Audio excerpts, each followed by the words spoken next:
Welcome back to the weekly Trusted Visions podcast. Sean, glad you're feeling better. Glad to have you back, my friend. It wasn't the same without you. As we continue down this path of really getting into the weeds, as we did with transition of the broker dealer and the various things that a lot of advisors don't know to think about or don't even know exist, we figured we'd spend this week digging into the negotiating process with the broker dealer and the loan transition loans and forgiveness of that, because I think we can all agree that we hear this weekly of, well, this BD is paying 3.5 times more than this broker dealer, and I think I should go there. And there's things that you really have to look into of why that is. So we're really going to dig into that this week. And like I said, Sean, welcome back. David, we're going to start off with you of really the negotiating process and how to go about it methodically and the levers that you can pull as an advisor, OSJ, or enterprise when going through that negotiation process. Appreciate it.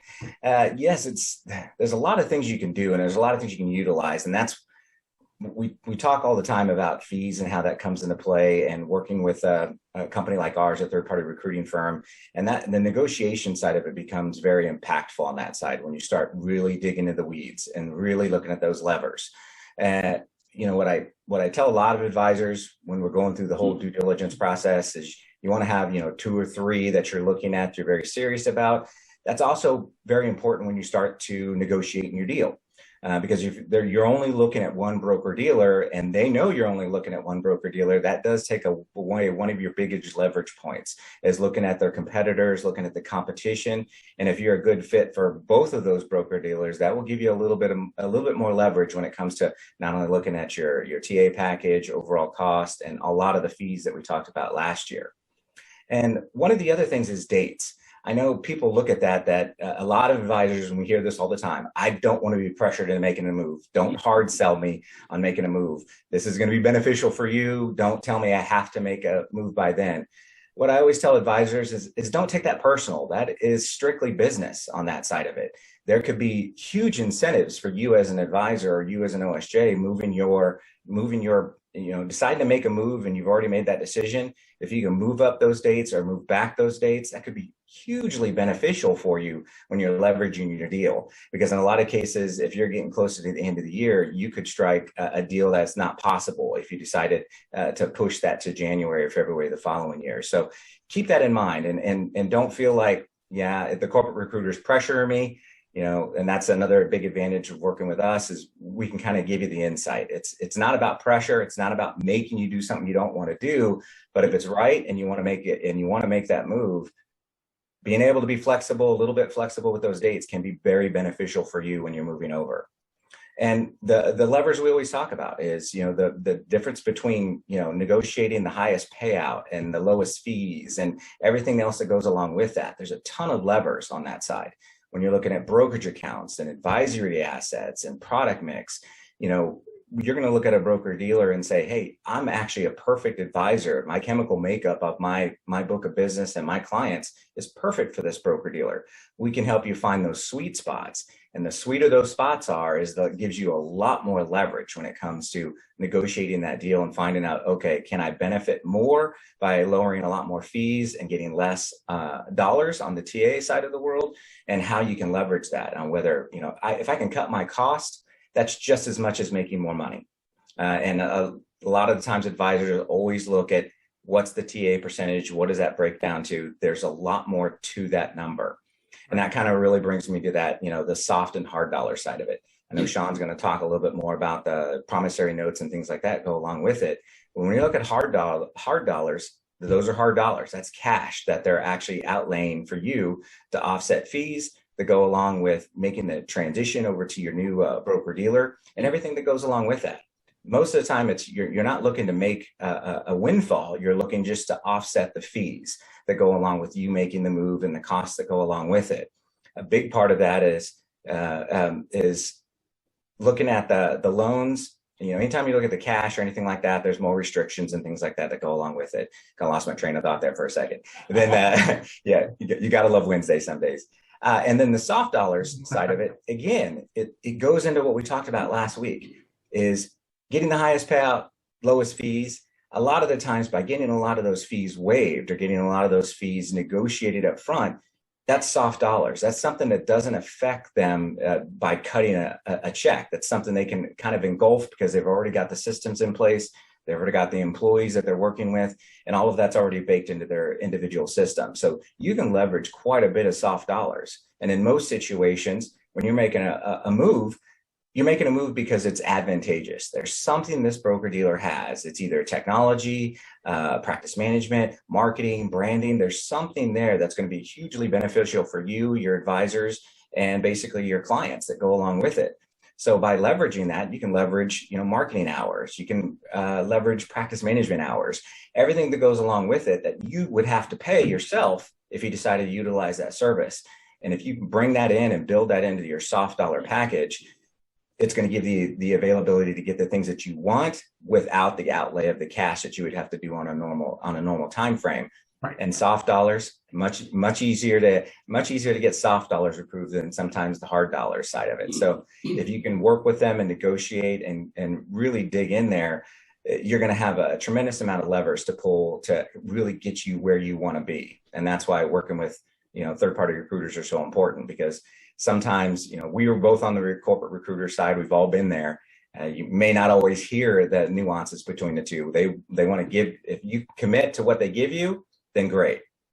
And then everybody's happy. But there's a lot of options out there that could really benefit you as an advisor and your clients. Right.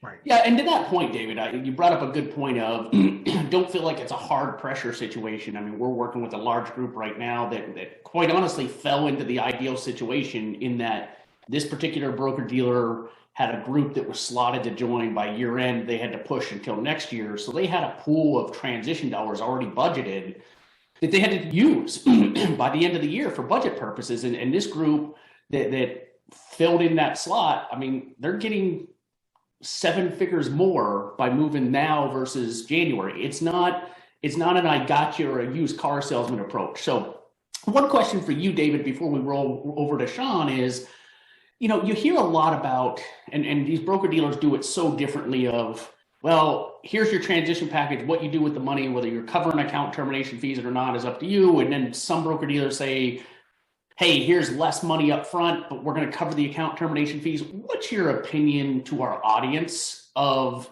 again, that's not really a soft dollar thing because the broker dealer actually has to pay it, but what's your opinion of the pros and cons of either side of that? You bet, because that's a very, very good question, because when you look at things like ACAT fees, for example, when you have a broker dealer that says, hey, we're going to give you this pool of money to utilize to basically offset any ACAT fees that are available out there. And that's great and all, but in some cases, you may not move as many accounts over, or you maybe move more accounts over. But if you move less accounts over in that particular situation, you use it or lose it. It's one of like your flexible spending account. If you don't use it by the end of the year, then guess what? Those dollars are gone. Right. So if there's any kind of a risk in there where you think, man, it would be better for me to kind of control that, even though I've got to take on a little bit more responsibility with the loan side of it, things like that. It could be in your best interest to basically take the cash side of it. And that's another one of those advantages where it's like, okay, in those particular situations, you don't want to be stuck with a use it or lose it kind of scenario. You want to be able to utilize every penny that you get, not only on the soft dollar side of it, but utilize almost every single penny on the hard dollar side of it to utilize to get your accounts transitioned over, get your clients moved over, and hopefully move your practice to the next level. Yeah, and to that point, I mean, it's one, keep in mind for our audience, regardless of whether they're setting aside a pool of dollars or giving it to you up front, it's still a manual process that you have to track those accounts. So it's not like one's going to automate the other. So great points there, David. Right. Sean, we're going to hand over probably the most difficult portion of this podcast to you, just because you weren't here last week, so we figured we'd lob this one up for you. But we've all been in the industry long enough. There's so many different nuances that a lot of advisors don't understand of, some broker dealers, they offer you a transition package and pay all of it up front. Some of it's broken into, hey, I'll pay you this much, and then after this many assets move over, I'll pay you this and this. And I mean, it's by the time some of these advisors are reading through that promissory note that's multiple pages long, their head spinning. So can you talk a little bit about what we've seen out there of the way that these loans are structured, and probably really what our audience should be looking at when comparing one loan to the other and things to watch out for? Sure. Well, with that said, I'm going to try to make it as easy as possible and just speak at a high level, and then we can get granular, afterwards. But first of all, I commend broker dealers that do recognize there's a cost associated with transition to book of business. And, I respect the broker dealers that pony up, in other words, and, provide forgivable notes to offset those transition costs, because that's what it's all about. I'm not, directing this toward any firm, but I've never been a fan of broker dealers that may not offer that forgivable note and make futuristic promises to offset that, telling the advisor that, hey, we'll help you grow 3 times your business in 5 years. You don't need an upfront check. Well, if that's the case, what happens if they lose that big client in the process? So just wanted to preface, what I'm about to dive into by saying that, kudos to the firms that do acknowledge that. And if you're an advisor watching and you never made a broker dealer change, it is okay to negotiate an upfront. You're not going to be looked at as an advisor that's all about a check. I know that's kind of the cliche thrown out in our industry. That is not the case. You're an advisor that's making a business decision, and you want to make the best business decision for your practice and your clients.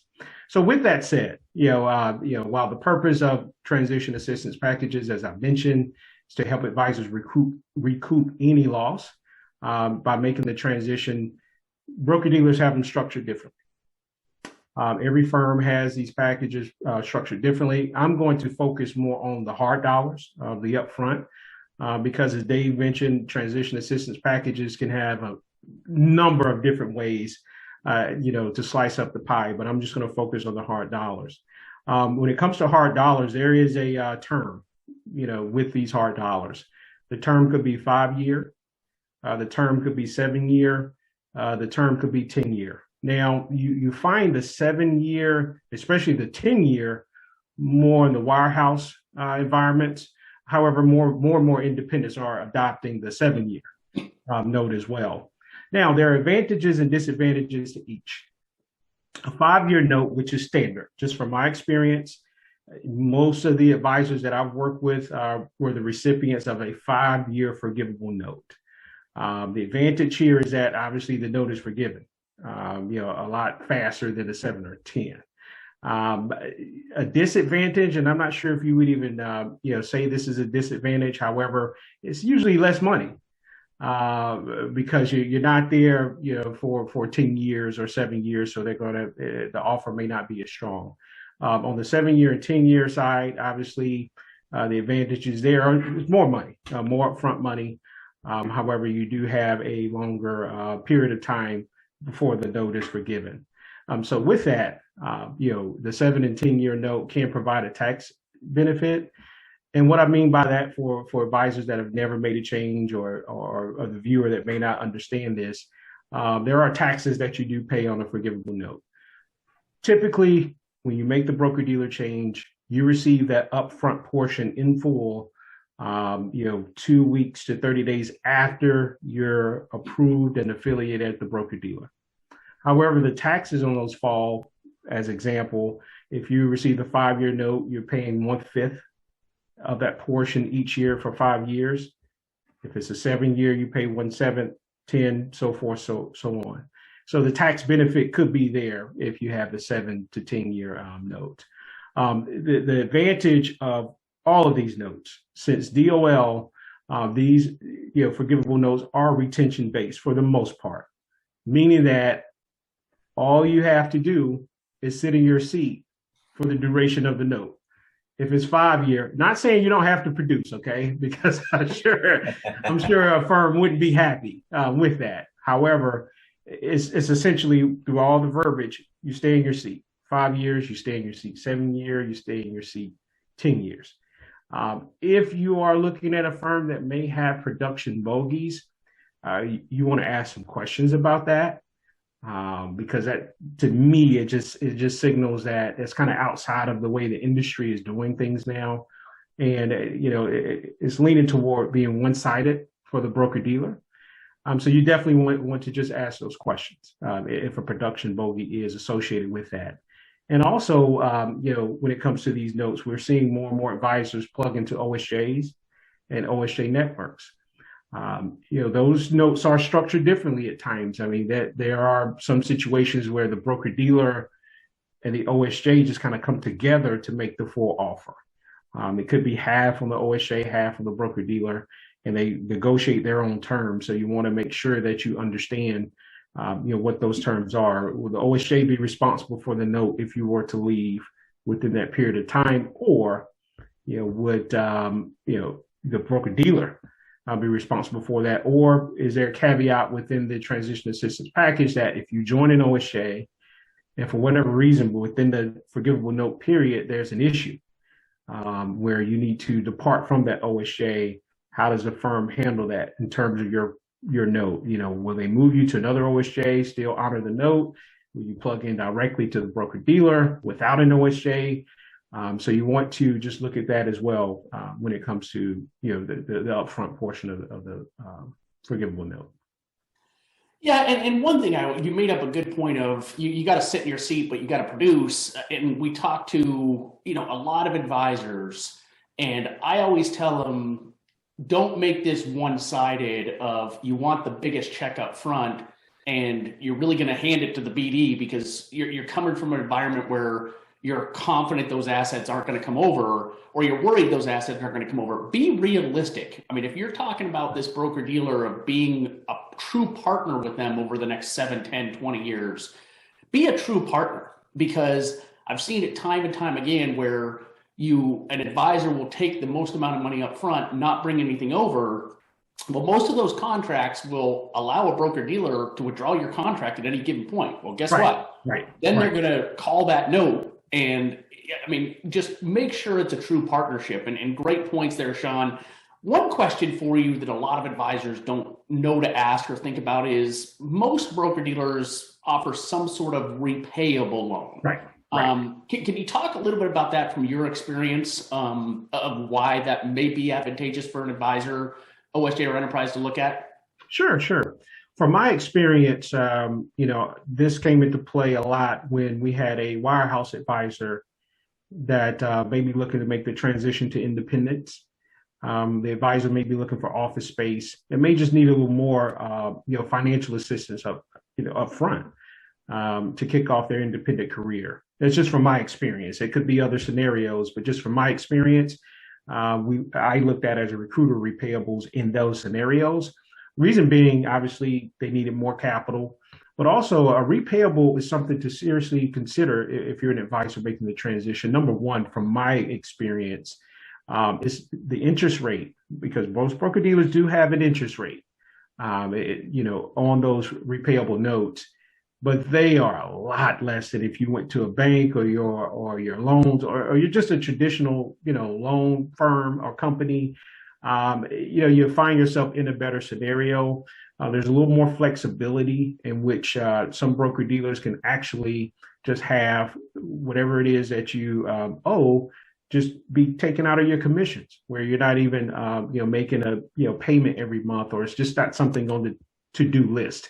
And then also I've worked with broker dealers that have allowed an extension on the repayable, where you may not even have to make that first payment for 6 months or a year until you're able to get your accounts over and able to get situated with your new situation. So I think that a repayable, certainly if you need additional resources, is something to look at through the broker dealer that you are joining, for sure. Yep. Great points. And so now I'm going to carry this over and wrap this up with probably my favorite portion of this and I just had it this week, and advisors like, well, this broker dealer is offering me 1.4 million and this broker dealer is offering me 500,000. I think I'm going to go with the 1.4 million, which isn't always a bad thing. But we get asked a lot is, why are some broker dealers paying more than others? And I would break it into 3 different categories of why. And this is where a firm like Trusted Visions really comes into value to help you navigate this. The three categories I would break it into is economies of scale. That broker-dealer already has economies of scale, whether they're self-clearing, whether they are already an industry leader in terms of rep count, and they're just continuing to grow by economies of scale. So that's one. The second one would be the broker-dealer is gearing up to be sold, to where they're owned by private equity. They're coming up on that 4 to 7 year mark where they flip them. And so they don't care if they overpay because it's not going to be on their balance sheet when they flip you. So that's the second one. The third one, and I think we're seeing this more and more in our industry, it's saddening, is desperation. And what I mean by desperation is these broker dealers are losing reps in droves and can't retain them. And they think the only way to, make it up is by overpaying. So I'm gonna break that into those three categories.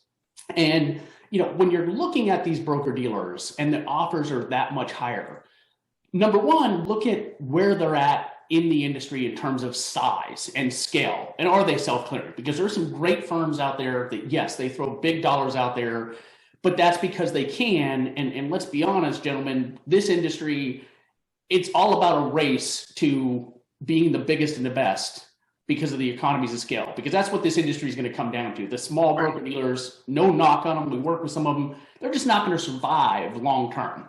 So looking at the broker dealer size, are they self-clearing?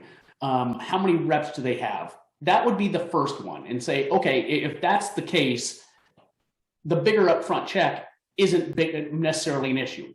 The second and third buckets are the ones that you really got to be concerned about. Is the is the broker dealer owned by private equity? Again, not all private equity ownership is bad, but if they're owned by private equity and you're gearing up, they're in that fourth or fifth year, and they're throwing dollars that most broker dealers aren't, it's pretty likely they're going to be flipped at some point in time. And you got to ask yourself, what broker dealer is going to buy them? What broker dealer has the size and the financials to buy them? Because you may leave one broker dealer and end up right back with that broker dealer. We've seen it over the last 2 years, right, gentlemen, but you may end up right back with the same broker dealer, or you may end up with the broker dealer that you turned down because they weren't offered as much. So that would be the second bucket. The third bucket, and this is the one that really concerns me, is the acts of desperation that these broker dealers are throwing big dollars out, and I'm sure our audience knows a lot of them,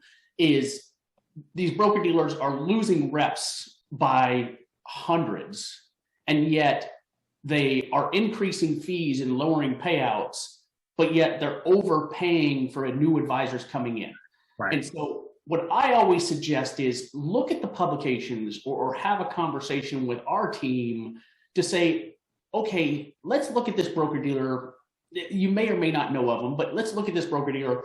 What have they recruited year to date, and what have they lost?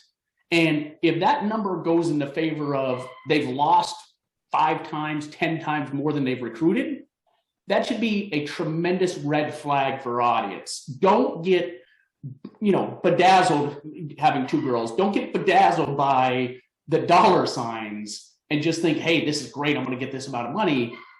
You're going to get yourself in a situation where because it's time-based, I wouldn't say you're stuck, right, but you're going to have to pay that money back. And most broker dealers aren't going to pay you the type of money that broker dealer is. So that's how I'd break it into those 3 categories. Gentlemen, I don't know if you have any thoughts on that.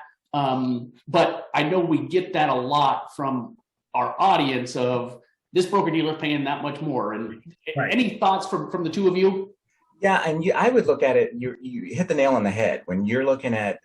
Sean talked about with DOL we didn't have the responsibility anymore really to have these production bogeys that are listed on that side of it. But also the other side of that is communication to your clients about receiving a transition package.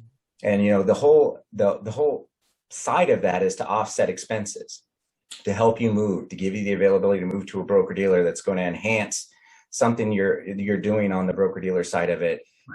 Technology, back office support, everything that goes along with it. You're supposed to be making a move that's going to benefit you and your practice and your clients. And long term, can you honestly, you may have to disclose that you're receiving a transition package from from the broker dealer that you're moving to. You get in that situation of saying, okay, now I've got this very large check and I moved to a broker dealer that didn't really give me all those enhancements, really didn't give me all these benefits, and doesn't give me the benefits to grow and look for the future. So now you're kind of really stuck in a hard situation of saying, did I really do the right thing? And that's why I've always said, if you're chasing a check, we're not the guys to work with. And it's just, in our industry, you just can't do it anymore. It used to be one of those things, but you can get yourself in more, you can really hurt yourself chasing a check than just really evaluating and really digging into what you're getting and looking at the advantages and disadvantages that go along with that. Because like you said, larger check doesn't always mean that's going to be the best thing for you long term. Right. Agreed. Well, gentlemen, thank you for covering this. Audience, we are going to continue down this path of really diving into the weeds and the intricacies of the broker dealers. Should you have any questions, please don't hesitate to comment on our LinkedIn podcast page or follow us on YouTube, Trusted Visions Placement and Consulting. Gentlemen, have a great week. We look forward to continuing down this series later this week or later this month. If you heard Luca in the background, he was in the HR office. He's been acting out. So I apologize to our audience. Everybody have a great week.